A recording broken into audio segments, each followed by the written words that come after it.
अहो मावशी थांबा, निदान चिनूचे घरगुती रेसिपी व्हिडिओ तरी बघा. आवडल्यास व्हिडिओला लाईक आणि शेअर करा आणि चॅनलला सबस्क्राईब करा. हॅलो फ्रेंड्स, आज आपण पाहणार आहोत शेंगदाणा आणि कढीपत्त्याची पौष्टिक अशी सुकी चटणी. चला आपण आज त्यासाठी साहित्य पाहूयात. 1 वाटी कढीपत्ता, त्याच 1 वाटीने भरून आपण घेतलेले आहेत हे शेंगदाणे. 20 ते 25 लसणाच्या पाकळ्या, 2.5 चमचे आपण कांदा लसूण मसाला घेतलेला आहे, तसेच चवीपुरतं मीठ आणि 2 चमचे आपण कढीपत्ता परतण्यासाठी तेल घेतलेलं आहे. चला आपण इथे पहिल्यांदा शेंगदाणे व्यवस्थित भाजून घेऊया.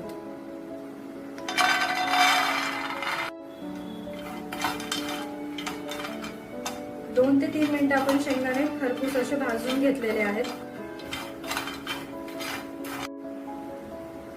शेंगदाणे आपण खरपूस असे भाजून घेतलेले आहेत. याला आता मी थंड करायला ठेवते. तोपर्यंत आपण कढीपत्ता हा थोडासा तेलात परतून घेऊया.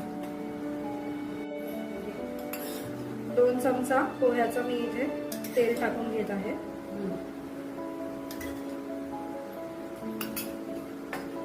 त्यानंतर आपला हा थोडासा वाळवून घेतलेला कढीपत्त्याचा पाला या तेलामध्ये टाकून घ्यायचा आहे.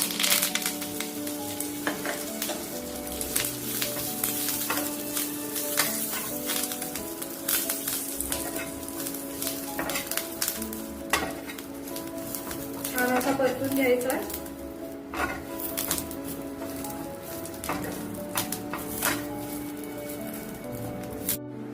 कढीपत्ता आपण छान परतून घेतलेला आहे. आता हा थोडासा थंड होण्यासाठी ठेवून देऊया. आता आपण भाजून घेतलेले शेंगदाणे मिक्सर मध्ये थोडेसे काढून घेऊया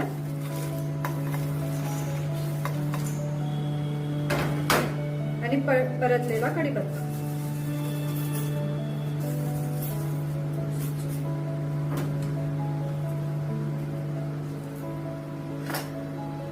लसणाच्या पाकळ्या,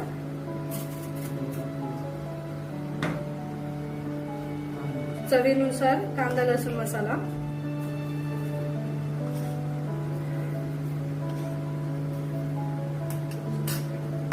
आणि चवीपुरतं मीठ. हे मिश्रण आता आपण मिक्सर मधून जाडसर असं वाटून घेऊयात. मिक्सर चालू बंद या प्रोसेस मध्ये चालवावं, जेणेकरून चटणी ही ओली होणार नाही. फायनली आपली चटणी ही तयार झालेली आहे. तुम्ही पाहू शकता वाटण आपण जाडसर असं वाटून घेतलेलं आहे. आता मी ह्याची चव घेऊन पाहते.